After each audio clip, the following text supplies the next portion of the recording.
நமக்கே தங்கமயில பார்த்தா பாவம்னு தோன்ற அளவுக்கு விஷயங்கள்லாம் நேற்று நடந்து முடிஞ்சதுக்கு பிறகு, இன்றைக்கி வந்து பார்த்தீங்க அப்படின்னா வந்து செந்தில சுத்தல்ல விடுறாங்க. ஸோ, இப்போ அதுக்கு முன்னாடி வந்து பார்த்தீங்க அப்படின்னா, முதல்ல எடுத்த உடனே இந்த சீரியலில் இப்போ வீட்டில் வந்து உட்காந்து சாப்பிட்டுட்டு இருக்காரு பழனிவேல். சாப்பிட்டுட்டு இருக்கும் பொழுதே வந்து அவருக்கு வந்து பரிமாறிக்கிட்டு இருக்காங்க இப்போ கோமதி. அந்த சமயத்தில் செந்தில் வந்துட்டு ஒரு மாதிரி திருன்னு முழிச்சிட்டு இருக்காரு. எங்கே மீனா எங்கே மீனானா, மீனா வேலைக்கு போயிட்டாங்கங்கிறாங்க. மீனா வேலைக்கு போயிட்டாங்களா, சரி ஓகே அப்படின்னு சொல்லிட்டு வந்து இவருக்கு தெரியும், ஆனால் வேலைக்கு போகலன்ட்டு இருந்தாலும் போய் செக் பண்ணிக்கலாம் அப்படின்னு முடிவு பண்ணுறாரு. இதில் வேறு வந்து ஒரு மாதிரி பேயறிஞ்ச மாதிரியே ஒரு முழிக்கிறத பார்த்து என்னன்னு கேட்டால் ஒன்றும் இல்லை அப்படின்னு சொல்லி சமாளிச்சிட்டு இருக்காரு. இது நடந்துகிட்டு இருக்கும் பொழுதே அடுத்து இன்னொரு பக்கம் வந்து பார்த்தீங்கன்னா அவர் என்ன பண்ணுறாரு, இப்போ ராஜிக்கு கால் பண்ணேன், என் ஃபோன் சுவிச் ஆஃப் ஆகிடுச்சு, அதனால் கால் பண்ணுவார், பரவாயில்ல வேணாம் கால்லாம் எடுக்க வேணாம், எடுத்தால் ஏதாச்சும் கேட்பாங்க, நம்ம மேலே தான் குறை சொல்லுவாங்க, நம்ம எங்கே போயிட்டு இருந்தாலும் கேட்பாங்கன்னு சமாளிச்சிடுறாங்க மீனா.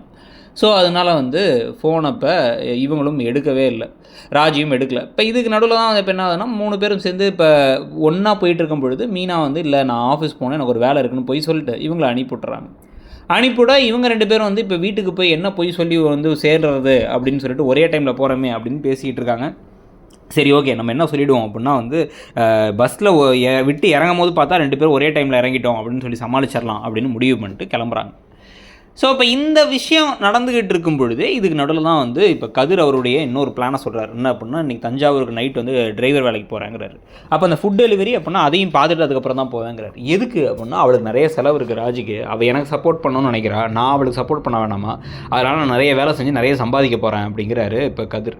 இவ்வளோ பாசம் இருந்தால் அவள்கிட்ட பேச வேண்டியதானே அப்படின்னா வந்து, இப்போ எவ்வளோ பாசம் இருந்தாலும் அவள் பண்ணி அவள் செஞ்ச காரியம் யாருக்கும் தெரியாமல் டியூஷன் போனது, அப்புறம் அப்பாவை கஷ்டப்படுத்தினது அவமானப்படுத்தினதுனா வந்து உண்மை தானே, அதனால தான் நான் கோவமாக இருக்கேன், ஆனால் அவளுக்காக செய்ய வேண்டியதை நான் செஞ்சிருவேன் அப்படின்னு இவர் சொல்லிக்கிட்டு இருக்கார். ஒரே புல்லரிக்க வைக்கிறாங்களேன்னு நம்ம நினச்சிக்கிட்டு இருக்கும் பொழுதே இப்போ அடுத்து வந்து பார்த்தீங்க அப்படின்னா, இப்போ திடீர்னு செந்திலுக்கு இப்போ லைட்டாக பயம் வர ஆரம்பிக்குது. அவங்களுடைய வாய்ஸ் நோட்டு எல்லாத்தையும் யோசிச்சு பார்த்து அவர் அங்கங்கன்னு போய் தேடி ஆஃபீஸில் போய் கேட்டால், ஆஃபீஸில் வேலை பார்க்குறவங்களாம் அவங்க மீனா வரவே இல்லை, 24 மணி நேரமும் ஒய்ஃபை பற்றி தான் யோசிப்பீங்களான்னு வேறு வெறுப்பேற்றிட்டு இருக்காங்க. என்னடா இதுன்னு சொல்லிட்டு இவர் இப்போ கடைசியாக கதிருக்கு கால் பண்ணி கதிரை நேரில் போய் பார்த்து, அவரே ஏற்கனவே டெலிவரி கொடுத்துட்டு டிரைவர் வேலைக்கு போக வேண்டியிருக்கு, அவர்கிட்ட வந்து இவங்களை காணான்னு சொல்ல, சரி ஓகே நம்ம தேடுவோம் அப்படின்னு சொல்லிட்டு இவங்க 2 பேரும் சேர்ந்து எங்கேயாச்சும் இருப்பாங்க. அண்ணி அதெல்லாம் நீ ஒன்றும் பயப்படாதனா, எதுக்கு நான் அண்ணிட்ட பேசாமல் இருக்க, கோவப்பட்டு அண்ணிட்ட பேசாமல் இருந்தியா அப்படின்னா, ஆமாம் ரொம்ப நாள் பேசாமல் இருந்துட்டேன், அதான் ரொம்ப வருத்தப்படுறா அப்படின்னு சொல்லிட்டு தேட ஆரம்பிக்கிறாங்க.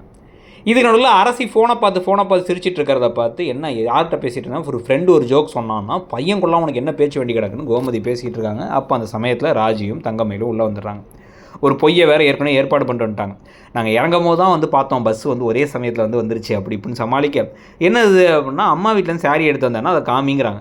எப்படியோ பேச்சை மாற்றி ராஜி எனக்கு தலைவலிக்குதுன்னெலாம் சொல்லி எனக்கு காஃபி போட்டு வாங்கன்னு சொல்லி அனுப்பிவிட, ஒரே சமயத்தில் தங்கமயிலையும் காப்பாற்றியாச்சு. இந்த பக்கம் வந்து பார்த்திங்கன்னா அந்த ட்ரெஸ் புது கிஃப்டாக வாங்கிட்டு அந்த ட்ரெஸ்ஸையும் காப்பாற்றிட்டு ராஜி திட்டு வாங்குறதையும் காப்பாற்றியாச்சு. ஸோ அதோடு வந்து அந்த ஒரு போர்ஷனும் முடியுது. இப்போ ஆனால் வந்து பார்த்திங்க அப்படின்னா வந்து அரசியிலேருந்து ஃபோனை பிடுங்கி வைக்கிறதுக்கான வேலைகளில் இறங்கணும் அப்படின்னு கோமதி பேசிக்கிட்டு இருக்காங்க. ஆனால் அடுத்த அரசிக்கும் இந்த பக்கம் அடுத்ததாக என்ன மாதிரி கதை வரப்போகுது, குமரவேலுக்கும் அவங்களுக்கும் ஒரு கல்யாணம் கதை வரப்போதாங்கிறத பொறுத்து இருந்து பார்க்கணும். நீங்கள் என்ன நினைக்கிறீங்க, எபிசோடு எப்படி போச்சுன்னு நினைக்கிறீங்கிறத சொல்லுங்கள். தேங்க்யூ.